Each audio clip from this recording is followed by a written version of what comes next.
Olá pessoal, aqui é a professora Maria, estou passando aqui para discutir um pouco com vocês sobre gestão, avaliação e planejamento escolar. Sejam bem-vindos e vamos dar início aqui à continuidade do nosso trabalho e vamos tratar hoje do planejamento dentro das instituições de ensino. O que é o planejamento? Vamos ver aqui que o planejamento escolar. O planejamento escolar é o registro de todas as definições de uma instituição de ensino para o início de um novo ano letivo. É o documento que norteia as atividades a serem desenvolvidas na escola, definindo prioridades, metas, normas, currículos, recursos, entre outros itens. Mais do que um documento, o planejamento é um compromisso de toda a comunidade escolar com os objetivos da instituição para aquele período. Ou seja, o planejamento ele é algo muito amplo e muito importante dentro de uma instituição.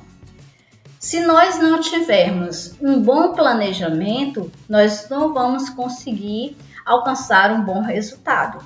A escola que não se planeja, até mesmo trazendo para a nossa vida pessoal, se nós não tivermos um bom planejamento, nós vamos acabar fazendo algumas coisas que não são prioridades e vamos deixar algumas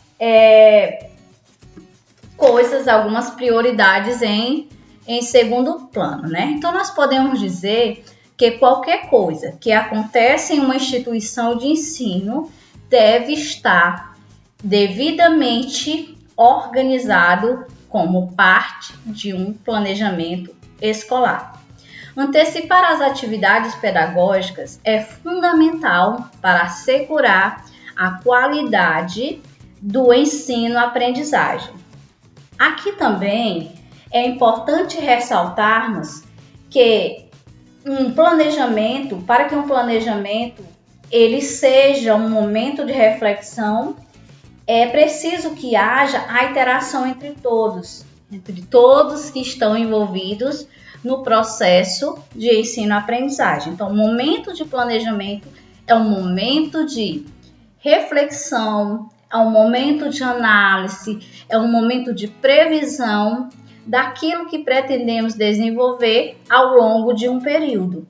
Então, esse planejamento que a gente fala, nós falamos de um planejamento do início do ano letivo, mas o planejamento ele não acontece somente no início do ano letivo. Esse planejamento ele acontece cotidianamente. É necessário que a escola como um todo, a escola enquanto gestão, enquanto instituição de ensino, ela tem um planejamento amplo que envolve todos os setores daquela instituição.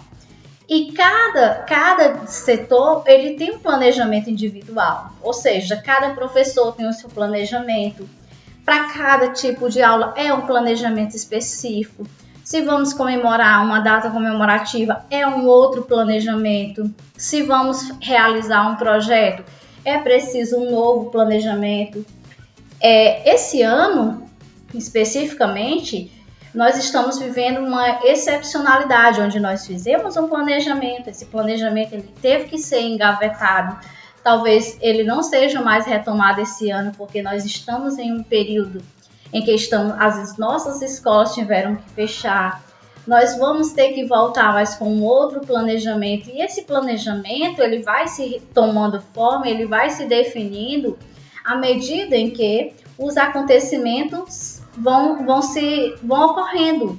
Então, o que muitas vezes faz com que o planejamento ele não venha a ter efeitos é porque ele é simplesmente um documento feito para cumprir com uma burocracia e ele é engavetado. Então, o planejamento ele deve ser algo vivo, algo dinâmico, porque ele tem uma importância dentro desse processo. E qual é a importância do planejamento? Assim como o planejamento se faz necessário em todos os tipos de negócios, empresa ou instituição, o planejamento escolar é importante para quê? Então, para que é importante que eu tenha um bom planejamento escolar? Para garantir a aplicação das diretrizes nacionais e locais na construção dos currículos e na realidade escolar, para que possamos avaliar de que forma o projeto político-pedagógico, que também é algo essencial e muito importante. Esse projeto político-pedagógico ele precisa ser algo vivo dentro das nossas escolas, porque é ele quem vai definir o bom andamento da instituição. Então, ele precisa ser um documento que realmente é acessível, que os pais têm acesso, que os professores têm acesso, que os alunos têm acesso, para que, de fato, possamos alcançar esse objetivo. Na maioria das vezes, o projeto político-pedagógico, ele está lá engavetado, e ano após ano ele é só mudar a data. E por isso acaba que nada vem acontecendo de mudança naquela escola. Mas por quê? Porque é uma escola que tem um projeto político-pedagógico que não é ativo. Ele está lá só para cumprir com a burocracia, mas de fato as ações não são colocadas em prática. É importante também o planejamento para planejar, organizar e facilitar a rotina dos professores e outros funcionários da escola. Elaborar os currículos e o calendário escolar. Então, cada escola ela elabora o seu currículo de acordo com as diretrizes nacionais e ela tem autonomia para elaborar o seu calendário ou reelaborar o seu calendário, como é o caso do que nós estamos vivendo agora, né? Todos os calendários escolares no Brasil, no mundo inteiro, eles terão que ser reconstruídos, refeitos, né? Repensados, de que maneira vamos poder reorganizar a fim de alcançar os nossos objetivos. Definir papéis claros, objetivos e atingíveis a pontos de feedback para toda a equipe escolar. Então, há necessidade de haver essa troca, de haver esse feedback entre todos os envolvidos nesse processo. Então, o ato de planejar não é um ato isolado. O ato de planejar é um ato de tomada de consciência, de reflexão, de criar novas estratégias, saber para onde estamos indo, de que maneira vamos conduzir essa situação, né? Se planejar é sinônimo de conduzir conscientemente, então não existe alternativas ao planejamento. Ou seja, ou planejamos ou somos escravos das circunstâncias. Veja só, isso é muito interessante porque quando nós nos planejamos, é possível que alguma coisa saia diferente daquilo que nós pensamos, porque imprevistos acontecem, nós trabalhamos com seres humanos, nós somos seres humanos, nós somos falhos, então é possível que o planejamento alguma coisa dê errado, mas a garantia de que vai dar certo é bem maior do que quando nós não planejamos. Então, quando nós não planejamos, seguramente nós temos aí muitos problemas à frente. Negar o planejamento é negar a possibilidade de escolher o futuro. Quem não planeja é governado pela contingência, por outros atores que planejam e têm certas vontades e determinados interesses sobre a realidade. Então, o ato de planejar aqui, ele é crucial para que nós possamos ter uma segurança daquilo que nós vamos fazer e para que nós possamos chegar ao final de uma etapa, ao final de um processo e fazer uma avaliação, saber quais habilidades foram atingidas, quais não foram, o que precisam ser retomado, o que precisa ser, que novas orientações precisamos dar dentro desse processo. O que é aqui o PPP? O PPP é uma ferramenta de planejamento e avaliação que deve ser usada como uma espécie de guia, cada vez que uma decisão precisa ser tomada. Embora ele também deva ser elaborado com o auxílio de toda a comunidade escolar, ele é mais complexo do que o planejamento. Nele, constam aspectos como, ou seja, o projeto político-pedagógico, ele é algo amplo, ele é algo que dentro dele está o planejamento, mas ele é algo muito amplo porque ele vai definir ali toda a existência daquela instituição, todos os projetos, todas as metas, todas as dificuldades, ou seja, tudo que engloba aquela instituição deve estar aqui, deve ser mencionada dentro desse projeto. A missão, o que é a missão? É a visão de valores da escola. Juntos, eles formam a identidade da escola, determinam qual é o propósito da instituição e quais as aspirações e suas crenças. Ou seja, dentro do projeto político-pedagógico, nós temos ali a missão da escola. Qual é a função da escola dentro de uma dada sociedade? O que a escola quer? Qual é a filosofia dessa instituição? Para onde ela está caminhando? Que tipo de homem ela quer formar? Né? Que tipo de homem eu quero formar? Quais são as ações? Quais são as metas? Quais são as atitudes que precisam ser tomadas por todos que estão envolvidos dentro desse processo para que nós venhamos a alcançar o nosso objetivo? Dentro do PPP também nós temos clareza da nossa clientela, ou seja, qual é o público-alvo a quem se dirige os seus serviços. Aqui são os stakeholders, né, que se chama, que é uma palavra bem comum dentro da gestão. Eu preciso saber para onde estão indo os meus alunos. Quem são os stakeholders que vão receber esses alunos? Se eu sou uma escola de ensino fundamental, é óbvio que o meu stakeholder é a escola de ensino médio. Se eu sou uma escola de educação infantil, meu stakeholder é uma escola de ensino fundamental. Eu preciso fazer uma pesquisa de como é que estão chegando os meus alunos aqui. E aí eu vou tomar nota.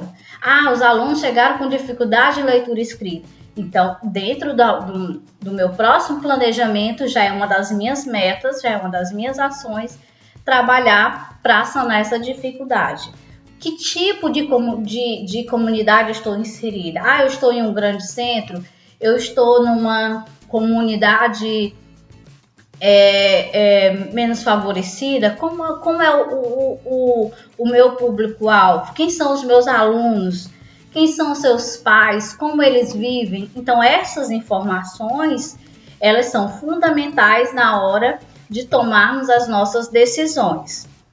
As diretrizes, os recursos. Dentro do meu PPP eu também vou definir lá o que eu tenho de recursos. De onde virão os recursos financeiros necessários para a escola e como eles serão empregados. Então, lá no projeto político-pedagógico, eu também vou definir a aplicabilidade dos recursos financeiros, de onde eles virão e quais serão, de que maneira esse recurso tem que ser aplicado, a fim de que não haja desperdício com coisas que são supérfluas naquele momento. As diretrizes pedagógicas. Qual será o currículo escolar a ser selecionado? Ou seja, os materiais didáticos a serem usados, as metodologias utilizadas, as metas de aprendizagem a serem alcançadas e etc. Ou seja, as diretrizes pedagógicas é onde de fato eu vou apresentar o meu currículo. Quais disciplinas nós temos dentro do currículo? A base comum, que são aquelas disciplinas que são obrigatórias a todas as escolas nacionais, que é o quê? O português, matemática, ciência, história, geografia e uma língua estrangeira, que no caso das escolas brasileiras, a língua oficial, o segundo idioma aqui mais utilizado pelas escolas é o inglês. E aí nós temos a parte diversificada. O que é a parte diversificada? São aquelas disciplinas complementares que a escola vai colocar em seu currículo de acordo com a sua condição de oferecer. Então, se eu tenho condição de oferecer 2 idiomas estrangeiros, eu vou oferecer 2 idiomas estrangeiros. Se eu tenho condições de colocar disciplinas X ou Y no meu currículo, isso vai depender da minha condição, da minha disponibilidade para oferecer, e isso eu vou poder colocar porque existe uma parte diversificada que me dá essa abertura, essa liberdade. Nós temos aqui o plano de ação e nele contém os objetivos, as ações a serem feitas, os responsáveis por cada uma das ações e seus prazos de execução. Ou seja, o plano de ação é muito importante porque se eu tenho um plano de ação, eu tenho um controle das atividades a serem desenvolvidas. E esse plano de ação, ele precisa que todos os envolvidos nesse projeto, ele realmente tenha responsabilidades dentro desse plano de ação. O que compete a cada um? Qual é a responsabilidade de cada um? Então, esse projeto político-pedagógico, ele não é de responsabilidade somente do gestor escolar. Todos os envolvidos nesse projeto, nesse processo, são responsáveis pelo projeto político-pedagógico. Um outro elemento também que nós não podemos deixar de refletir sobre ele dentro das nossas escolas é a questão da avaliação escolar. Então, a avaliação escolar sempre foi um dos grandes mitos, das grandes dificuldades que nós encontramos aí dentro do processo, porque nós sabemos muito pouco ou avaliamos muito mal devido ao processo cultural no qual nós fomos submetidos, fomos apresentados à avaliação desde o início. Mas aqui nós temos alguns conceitos do que é a avaliação, trazido por esse grande educador, especialista em avaliação, que é o Cipriano Lucchesi. Ele diz que a avaliação é uma apreciação qualitativa sobre os dados relevantes do processo de ensino-aprendizagem que auxilia o professor na tomada de decisão sobre o trabalho. Golias, que não é o Golias da Bíblia, é o Golias da educação aqui, ele fala que a avaliação é entendida como um processo dinâmico, contínuo e sistemático que acompanha o desenrolar do ato educativo. E Piletti, ele dizia que é um processo contínuo de pesquisas que visa a interpretar os conhecimentos, habilidades e atitudes de nossos alunos. Ou seja, por muito tempo a avaliação ela foi vista como um método para medir, para classificar os que são bons e os que não são tão bons. Ou seja, aquele aluno que tirava 10 era o aluno excelente. E aquele aluno que tirava um 5, por exemplo, era o aluno ruim e aquele deveria ser deixado de lado. E essa concepção de avaliação, ela vem mudando ao longo dos tempos, nós precisamos refletir, porque uma das atividades mais difíceis de ser realizada dentro da sala de aula é o ato de avaliar. Porém, ele é possível quando nós tomamos certos cuidados.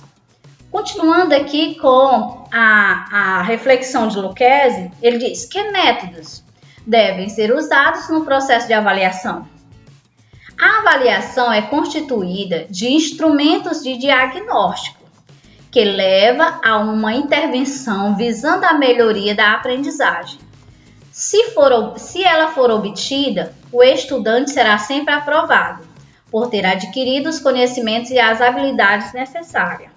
A avaliação é inclusiva, porque o estudante vai ser ajudado a dar um passo à frente. Essa concepção político-pedagógica é para que todos os alunos, e por outro lado, é um ato dialógico que implica necessariamente uma negociação entre o professor e o estudante. Então, veja só que a avaliação, aqui vamos pegar aqui o ponto da avaliação diagnóstica que ele trata e vamos perceber o seguinte, que a avaliação diagnóstica, ela não existe um método, não existe um critério que diga, essa avaliação é uma avaliação formativa, essa avaliação é uma avaliação contínua e essa avaliação é uma avaliação diagnóstica. O que vai definir notoriamente o tipo de avaliação vai ser a finalidade com a qual ela foi empregada. Então, a avaliação diagnóstica não necessariamente ela vai ser feita só no início do processo. Isso vai depender da intencionalidade que você vai dar a essa avaliação. A avaliação, na verdade, ela deve ser feita com a finalidade de reconstruir ou de alinhar as ações do professor. Esse professor deve usar essa avaliação para verificar se aquelas habilidades que foram previstas lá no planejamento, aquelas habilidades que foram trabalhadas em sala de aula pelo professor, realmente foram absorvidas, foram desenvolvidas no aluno. Então, avaliar notoriamente a eficácia das ações do professor. Então, nós precisamos mudar aí o nosso conceito de avaliação relacionado simplesmente à nota. Eu vou avaliar para ver se o menino, se ele aprendeu, vai tirar 10, se ele não aprendeu, vai tirar 0. Na verdade, a avaliação ela não pode continuar com esse conceito. A avaliação ela é tanto para o aluno quanto para o professor. Para o aluno no sentido de que eu vou avaliar para saber se o meu aluno desenvolveu as habilidades propostas para aquele conhecimento. E vou avaliar o professor no sentido de saber se as minhas ações, se as ações praticadas, elas foram efetivamente eficientes, se ela conseguiu atingir os nossos alunos. Então, eu preciso ter clareza do que realmente espero em cada situação de avaliação. Segundo Luquezzi 2002, ele diz que a avaliação da aprendizagem é um método de investigar a qualidade dos resultados obtidos ou em construção e, se necessário, intervir para redimensionar a ação pedagógica tendo em vista melhores resultados. O ato de avaliar é um ato de investigar e na investigação a necessidade de quê? Coleta de dados e para tanto necessitamos de instrumentos de coleta de dados elaborados segundo as regras da metodologia científica. Ou seja, o que ele nos diz aqui? Veja só, que a avaliação ela é vista por Luquezzi como uma investigação. E para investigar um fato, eu preciso ter um conjunto de instrumentos para que possa coletar os dados, coletar as informações. Então, na sala de aula, nós precisamos utilizar aí diversos instrumentos, diversas ferramentas para que nós possamos perceber ali a eficácia, a eficiência das ações que nós praticamos e possamos realinhar a partir daí esse processo. Então, não dá para o professor ele aplicar um teste escrito, uma prova escrita, e a partir dali ele emitir um conceito para esse aluno, para que eu possa chegar a definir uma nota para o aluno, porque a gente sabe que, infelizmente, a nota ela ainda faz parte do nosso sistema. Nós não temos uma outra maneira de promover o aluno se não tiver um conceito de nota. Isso é algo que nós estamos amarrados a um sistema que infelizmente trabalha essa ideia, mas nós sabemos que para chegar a essa nota nós deveríamos ter utilizado ali diversos instrumentos. Então o professor ele não pode avaliar somente pelo trabalho, pela prova escrita. Ele precisa observar todo um processo e para observar todo esse processo ele precisa fazer seus registros, precisa fazer uma coleta de dados, ele precisa investigar, ele precisa observar, porque às vezes o aluno ele não consegue responder ali uma prova e tirar um 10. Mas se você for conversar, se você for dar a oportunidade para esse aluno reproduzir esse conhecimento de uma forma prática, que é realmente a forma mais interessante, esse aluno consegue fazer ali um trabalho extraordinário. Então, o professor ele tem que aprender a olhar o seu aluno a partir daquilo que ele realmente ele consegue mostrar? O que o aluno consegue me mostrar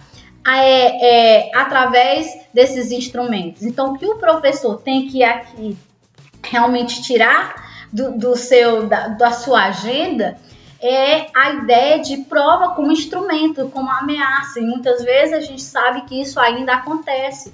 O professor está lá dando aula, ele não tem controle de sua turma e ele fica o tempo todo chamando a atenção. Se você não prestar atenção, no dia da prova eu te pego. Ou seja, ele coloca a avaliação para a criança como sendo uma medida de punição. E a avaliação, ela não deve ter o caráter de tomada, juízo de valor, tomada de decisão e caracteres revelantes da sociedade. Então, essa ideia de avaliação, ela fica lá na educação tradicional. Então, a avaliação hoje ela tem que ser voltada para as nossas ações, ela tem que buscar garantir o sucesso dos nossos alunos. Pesquisar a qualidade dos resultados, produzir indicativos, ou seja, só o aluno deve ser avaliado dentro desse contexto? Claro que não, eu já falei anteriormente que a avaliação ela serve para avaliar as ações do professor, para realinhar esses processos, para que o professor possa perceber até onde foi eficaz aquilo que ele fez, aquilo que ele propôs para a sua turma. Então, nós precisamos aqui usar a avaliação para precisamos entender o desnivelamento que existe em uma turma. Nós sabemos que uma turma ela não é homogênea, nem todos os alunos estão ali no mesmo nível. Então, através da avaliação, nós podemos perceber quais alunos conseguiram desenvolver tais habilidades e quais alunos nós precisamos usar outras metodologias, usar outros meios para fazer com que aquele aluno ali também venha a desenvolver as suas habilidades, né? Que novas ações é importante implementar naquele momento. A LDB, que é a Lei de Diretrizes e Bases da Educação, 9394/96, ela propõe a normatizar e organizar a educação no Brasil. No seu artigo 24, ela estabelece que a verificação do rendimento escolar deverá seguir os seguintes critérios. Avaliação contínua e cumulativa do desempenho do aluno, com prevalência dos aspectos qualitativos sobre os quantitativos e dos resultados ao longo do período sobre as eventuais provas finais. Ou seja, bem aqui nesse ponto, o que a lei nos orienta a fazer? Nos diz que os aspectos qualitativos devem sobrepor-se aos quantitativos. Na realidade, o que acontece são os quantitativos sobre os qualitativos.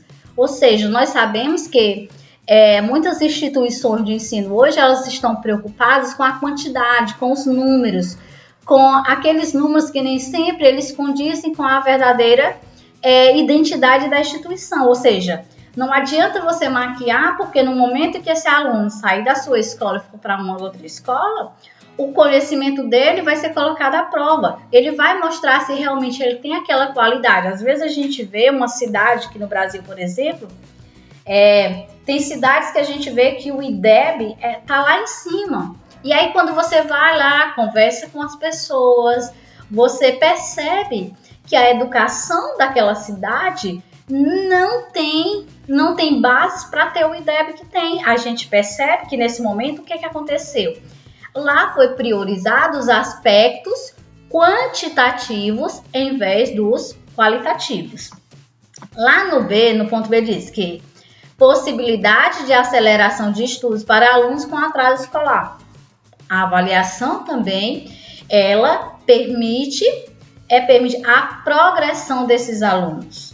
Mas a progressão desses alunos, a aceleração, no caso da distorção série, ela deve ser feita observando os critérios se esse aluno desenvolveu as habilidades, se esse aluno desenvolveu as competências, se esse aluno tem maturidade. Então, é um conjunto de elementos que tem que ser observado antes de tomar essas decisões. No C, possibilidade de avanço nos cursos e nas séries, mediante a verificação da aprendizagem. D. Aproveitamento de estudos concluídos com êxito. E. Obrigatoriedade de estudos de recuperação, de preferências paralelos ao período letivo, para os casos de baixo rendimento escolar, a serem disciplinados pela instituição de ensino e seus regimentos. Ou seja, a avaliação, como eu disse, ela serve para realinhar esse processo. E nessa percepção que eu vou ter de quem conseguiu adquirir as habilidades e quem não conseguiu, eu tenho que montar ali um plano de reestruturação, um plano de revitalização desse processo com a recuperação. Ou seja, o aluno ele não pode ser deixado de lado por não ter desenvolvido determinadas habilidades e ele não pode ser jogado para frente sem ter desenvolvido essas habilidades.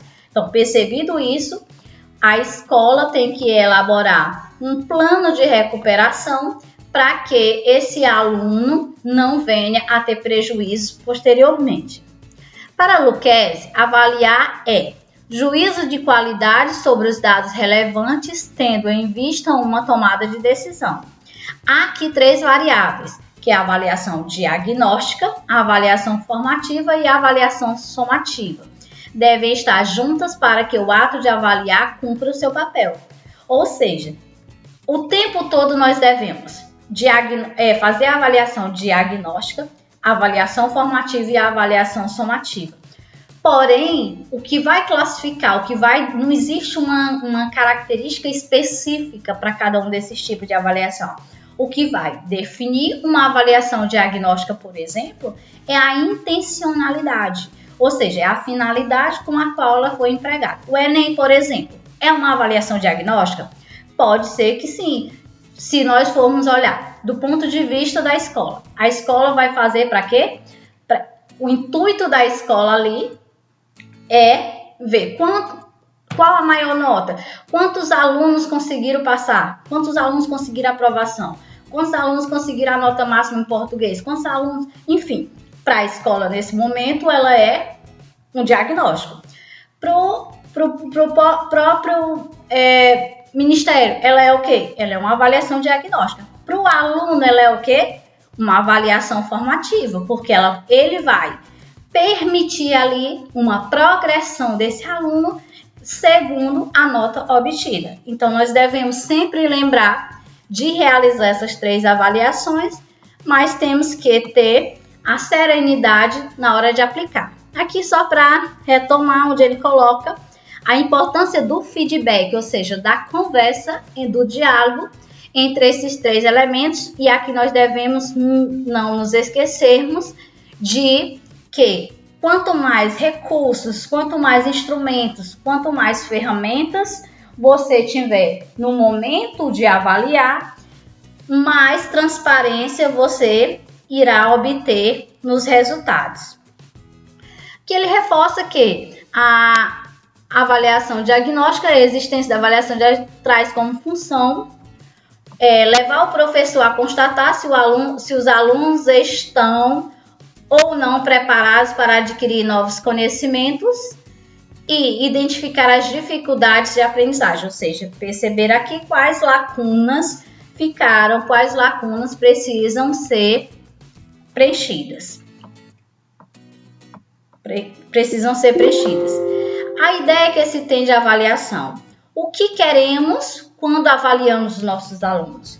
Então, o professor, no seu momento de planejamento, ele precisa ter clareza e segurança do que ele quer, qual o objetivo do avaliar. O avaliar dentro da sua sala, ele não pode ser uma mera burocracia e ele não pode ser um juiz, não pode ser aquele elemento, aquela medida que vai classificar os alunos. Como eu disse anteriormente, a avaliação ela serve para te mostrar aquilo que o aluno conseguiu conquistar e para te mostrar também a eficácia dos seus recursos, dos seus métodos, das suas técnicas aplicadas durante as suas aulas. A avaliação deve ser encarada como uma forma de estimular o aluno e não como um instrumento de punição. Ou seja, A maneira como você, professor, vai apresentar a avaliação para o seu aluno, ela é muito importante.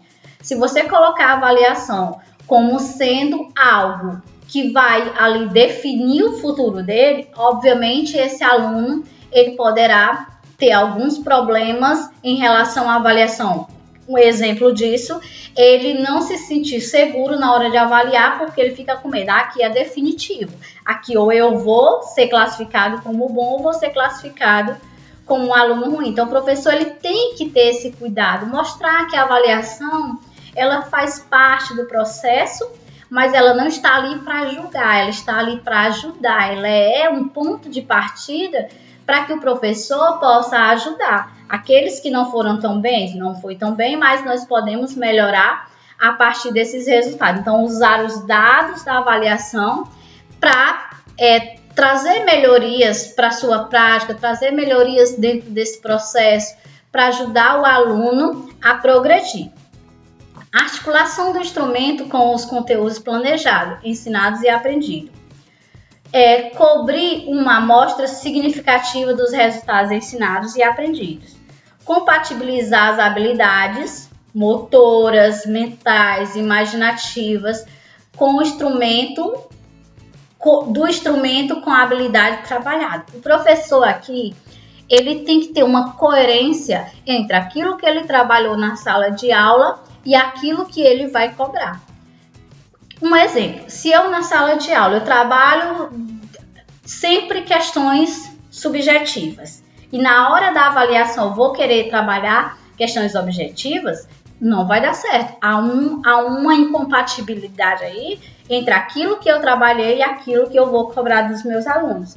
Então eu preciso ser coerente entre aquilo que eu ensinei e aquilo que eu vou cobrar. Portanto, a avaliação aqui, para a gente finalizar, ela traz algumas características. Ela deve ser dinâmica, ela deve ser contínua, ela deve ser integrada, ela deve ser progressiva, voltada para o aluno e não para os conteúdos. Veja só, é voltada para o aluno e não para os conteúdos. Eu tenho que estar preocupado com o meu aluno, com o crescimento desse aluno, com o aprendizado dele. O que eu preciso fazer para facilitar o aprendizado do meu aluno? Ela é abrangente e ela é versátil. Então, essas são características determinantes de uma avaliação. Eu tenho que voltar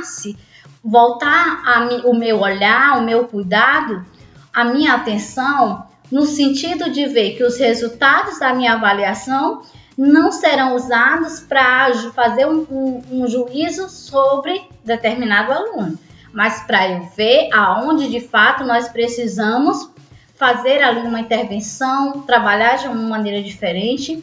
E dentro quando nós vamos planejar a nossa avaliação, elaborar a nossa avaliação, nós temos que colocar ali a nossa emoção. E temos que pensar ali também na emoção que o aluno irá desenvolver durante esse processo. Porque nós sabemos que o resultado das nossas ações depende do nosso estado de espírito. Se eu não estiver emocionalmente bem no momento de uma avaliação, eu não vou conseguir bons resultados. Então, essa serenidade, essa tranquilidade, essa segurança quem vai passar para o aluno é o professor.